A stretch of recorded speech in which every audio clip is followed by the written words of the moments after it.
The Esports World Cup is back, and this time with a record-breaking prize pot, a total of $70 million.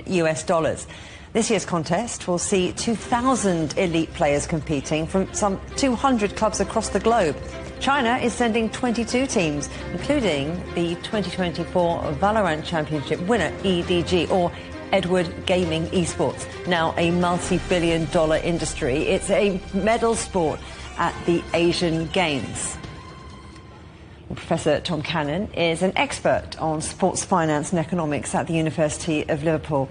Great to have you on the programme, Tom. So look, there's a record prize pot at this tournament. How has esports grown into big business? It's grown up partly driven by the players. The players have actually built this sport up, and what's been realised in recent years is actually if you can crystallise their commitment to the games into a sporting event, you've suddenly got a world-class competition, and that's what's taking place in Saudi Arabia. And I don't think the potential is being exploited fully yet. But it's the gamers, it's the players, it's the people who are dedicated to this sport and making it successful. So they're elite athletes. This is a long way away from that stereotypical vision of teenage boys not eating much or getting much daylight. Absolutely. I mean, you look at some of the stars. You're talking about stars who've earned, over the last few years, the #1 star, I think, is from Scandinavia. I think he's earned about $7 or $8 million from it. And then you look at the runners-up. I think there's one from the Ukraine. He's worth about $4 million. And you're talking about million-dollar sportsmen. You're talking about also a remarkable growth in the number of women participants. So it's not teenage boys, it's teenage girls as well. Obviously, they're not earning the millions yet, but there's at least one teenage sportswoman who's close to $500,000 in earnings. So it's not teenage boys anymore.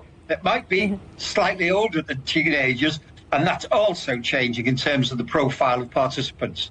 So that's the profile of the participants. Let's talk about the platform that is entertaining this phenomenon. How does the Esports World Cup align with Riyadh's overall sports strategy?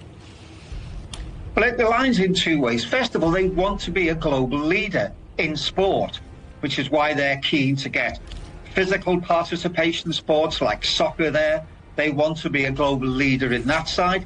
And on the other end of the spectrum, you might argue, they're esports. And don't forget, in many ways, becoming a global leader in esports could be even more effective for them. Because basically, the kind of technologies, the kind of infrastructure you need for esports is far more appropriate to a country like Saudi Arabia than, enormous stadia with all the construction involved, large numbers of people actually working in the sport. Whereas a technology-based sport, which has got these kind of growth figures, fits in much better with what might appear to be a sensible growth strategy for Saudi Arabia.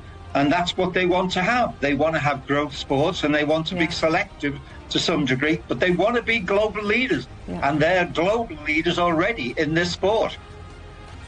Well, we're going to have to leave it there, I'm afraid. Professor Tom Cannon at the University of Liverpool, brilliant talking to you. Thank you.